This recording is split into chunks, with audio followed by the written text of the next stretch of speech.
చంద్రబాబు ఎప్పుడు ముఖ్యమంత్రి అయినా రాయలసీమకు తీవ్ర ద్రోహం చేస్తున్నారని అనంతపురం జిల్లా వైసీపీ అధ్యక్షులు అనంత వెంకటరామరెడ్డి ఆగ్రహం వ్యక్తం చేశారు. అనంతపురం వైసీపీ కార్యాలయంలో ఆయన ఇవాళ మీడియాతో మాట్లాడుతూ కర్నూలు నుంచి లోకాయుక్త మానవ హక్కుల కమిషన్ కార్యాలయాలను తరలించడంపై తీవ్ర స్థాయిలో ధ్వజమెత్తారు.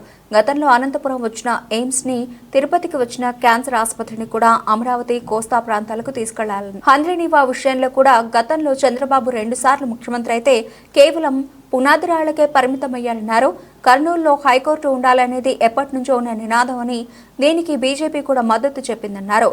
కర్నూలులో జరిగిన సభలో హైకోర్టు ఇక్కడే ఉండాలని పురంధేశ్వరి చెప్పారన్నారు. అయితే ఇప్పుడు చంద్రబాబు తీసుకుంటున్న నిర్ణయాలను ఎందుకు వారు సమర్థిస్తున్నారో సమాధానం చెప్పాలన్నారు.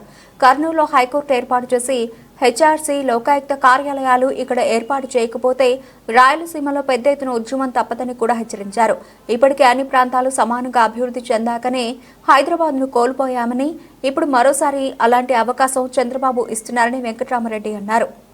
ఎప్పుడు ముఖ్యమంత్రి ఉన్నా కూడా చంద్రబాబు నాయుడు గారు ముఖ్యంగా సీమకు ఈ రాయలసీమ వాసి అని చెప్పుకోవడమే కానీ, రాయలసీమ వాసి అని చెప్పుకొని రాజకీయంగా అతను లబ్ధి పొందిండొచ్చేమో కానీ ఈ రాయలసీమకు మాత్రం ఎప్పుడు ముఖ్యమంత్రి అయినా కూడా తీవ్రమైన అన్యాయం కూడా జరుగుతూ ఉండేది కూడా అందరూ కూడా గమనించేటారు, గతంలో కానీ ఇప్పుడు కూడా. కానీ జగన్మోహన్ రెడ్డి గారు ముఖ్యమంత్రి అయిన తర్వాత మొట్టమొదటిగా కూడా అన్ని ప్రాంతాలు, ఎందుకంటే రాష్ట్రం అనేది కూడా విడిపోయింది. ఇప్పటికే ఒకటి మద్రాసు రాష్ట్రంలో నుంచి కూడా ఒకటి విడిపోయాం. అలాగే మళ్ళీ కూడా ఆంధ్రప్రదేశ్ ఏర్పడి మళ్ళీ తెలంగాణ కూడా ప్రత్యేకంగా ఏర్పడింది. కాబట్టి ఇవంతా కూడా ఈ తారతమ్యాలు కానీ, లేకపోతే ప్రాంతీయ అభిప్రాయ భేదాలు, లేకపోతే ప్రాంతీయంగా కూడా మా ప్రాంతం అభివృద్ధి కాలేదని చెప్పేసి ఇవన్నీ కూడా భావాలు భవిష్యత్తులో రాకుండా ఈ రాష్ట్రం విడిపోకూడదని చెప్పి అన్ని ప్రాంతాలు కూడా 3 ప్రాంతాలు కూడా అభివృద్ధి కావాలని చెప్పేసి ఏకైక లక్ష్యంతో కూడా ఈరోజు కూడా 3 రాజధానులు అని చెప్పేసి పరిపాలనా రాజధాని కానీ, శాసన రాజధాని, మరి ముఖ్యంగా సీమ ప్రాంతాన్ని అంతా కలిసి కూడా న్యాయ రాజధాని అని చెప్పి పేర్లు పెట్టినా కూడా ఇక్కడ కూడా కర్నూలు కేంద్రంగా తీసుకొని రాయలసీమ అంతా కూడా అభివృద్ధి చేయాలని చెప్పి ఇండస్ట్రీస్ ఇవన్నీ తీసుకొని రావాలని చెప్పేసి కూడా నిర్ణయించడం. దాంట్లో భాగంగానే హైకోర్టును తీసుకొచ్చేసి కర్నూలులో కూడా తీసుకొని రావడం, ఇవన్నీ కూడా చేయడం కూడా జరిగింది.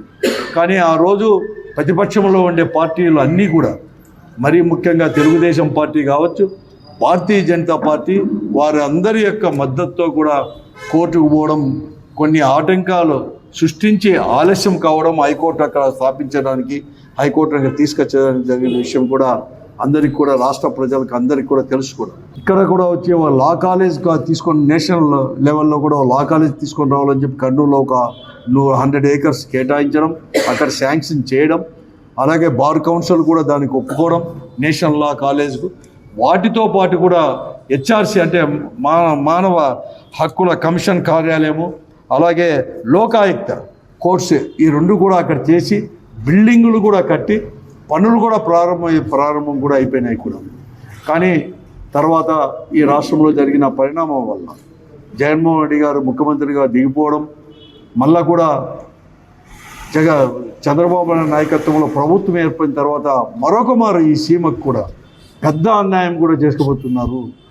ఈరోజు హెచ్ఆర్సీ కానీ, లోకాయుక్త కోర్టులు ఇవన్నీ కూడా వెంటనే అక్కడే అమరావతికి కూడా మళ్ళీ కూడా తరలించాలని చెప్పి చేయడం నిజంగా కూడా చాలా తీవ్రమైన అన్యాయంగా కూడా ఈ సీమకు కూడా మేమంతా కూడా పరిగణిస్తున్నాం. ఇది ఇప్పుడు కానీ పెద్ద ద్రోహం కూడా ఈరోజు కూడా పెద్ద ఎత్తున కూడా ద్రోహం చేసినట్లు ఈ ప్రాంతానికి కూడా. ఎందుకంటే రాయలసీమ ప్రాంతం అనేది కూడా అభివృద్ధి కావాలంటే వీటితో పాటు కూడా ఇండస్ట్రీస్ ఇవన్నీ రావాలి, అవి కొత్తగా తీసుకొచ్చేదాన్ని పోను ఇవన్నీ కూడా అంతా కూడా తీసుకొని పోవడం అనేది కూడా పెద్ద ఎత్తున కూడా ఈ ప్రాంతానికి ద్రోహం చేసినట్లే. ఈరోజు అనేక విషయాల్లో కూడా ఈరోజు కూడా మనకు చాలా తీవ్రమైన అన్యాయం కూడా జరుగుతుంది రాయలసీమకు. చంద్రబాబు నాయుడు గారు ఎప్పుడు ముఖ్యమంత్రి అయినా కూడా ఆ రోజు 2014లో ఇలాగే కూటమి ప్రభుత్వం కూడా అధికారం లేకున్నప్పుడు కూడా కేంద్రంలో కూడా బీజేపీ నాయకత్వంలో ప్రభుత్వం అధికారంలో ఉన్నా ఈ రాష్ట్రానికి మరీ ముఖ్యంగా దానికి ఇక్కడంత ప్రాంతానికి కూడా ఎక్కడ కానీ లేదు. ఆ రోజు మేమంతా కూడా పార్లమెంటు సభ్యులుగా ఉన్నప్పుడు ఒక ఎయిమ్స్ హాస్పిటల్ కూడా ఇక్కడ తీసుకొని వస్తే రాయలసీమలో ముఖ్యంగా అనంతపురానికి తీసుకొని రావాలని చెప్పి అన్నప్పుడు రాష్ట్రం విడిపోయిందని చెప్పి దాన్ని మంగళగిరికి కూడా మళ్ళీ తీసుకొని పోవడం, ఎయిమ్స్ హాస్పిటల్కి కూడా, ఈ ప్రాంతానికి సీమకు కూడా తీవ్రమైన ద్రోహమే. 2096లో ఒక మారు కానీ, 99లో కానీ, అలాగా 3 మార్లు కూడా హంద్రీనీవాకు పునాది రాయి వేశాడు కానీ ముందుకు కూడా పోయిన పరిస్థితి కూడా. రాజశేఖర్ గారు ముఖ్యమంత్రి అయిన తర్వాతనే సీమకు అనేది కూడా కృష్ణా జలాల్లో హంద్రీనీవా దారి కూడా మళ్ళించి తీసుకొని రావడం కూడా. 2012 నుంచి కూడా నీళ్ళు వస్తున్నాయంటే ఆ రోజు రాజశేఖర రెడ్డి గారి వల్లే కూడా. 2200 క్యూసిక్లు మాత్రమే వస్తున్న హంద్రీనీవా సామర్థ్యాన్ని 3850కి మాత్రమే వేస్తున్నారు.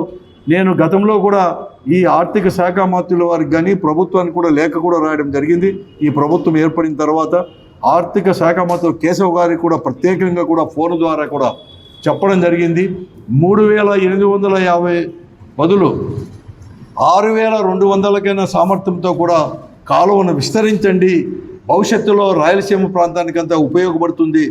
కేవలం 3850తోనే ఉంటే అక్కడ పోలవరం ప్రాజెక్ట్ అయిన తర్వాత మనకు నీరు తీసుకొని రావాలనే కాదు కాబట్టి ఒకటే పారే 6200తో అయినా కూడా దాని సామర్థ్యాన్ని విస్తరించండి అంటే దానికి కూడా లేకుండా ఈరోజు మళ్ళీ కూడా 3850కి మాత్రమే విస్తరించాలని చెప్పి ఒక నిర్ణయాన్ని కూడా తీసుకొని ముందుకు పోయి ఈరోజు కూడా తీసుకొని రావడం కూడా జరిగింది. గతంలో కూడా తిరుపతిలో కూడా ఒక కేంద్ర ప్రభుత్వం ఒక క్యాన్సర్ హాస్పిటల్ని కూడా ప్రత్యేకంగా ఇస్తే అప్పుడు ముఖ్యమంత్రిగా ఉన్న చంద్రబాబు నాయుడు గారు దాన్ని ప్రత్యేకంగా తీసుకోకుండా కోస్తా ప్రాంతానికి కూడా తరలించి కూడా ఆ రోజు కూడా చేయడం కూడా జరిగింది. ఈరోజు భాగస్వామ్యంగా ఉన్నారు భారతీయ జనతా పార్టీ కూడా ఇక్కడ రాష్ట్రంలో కూడా.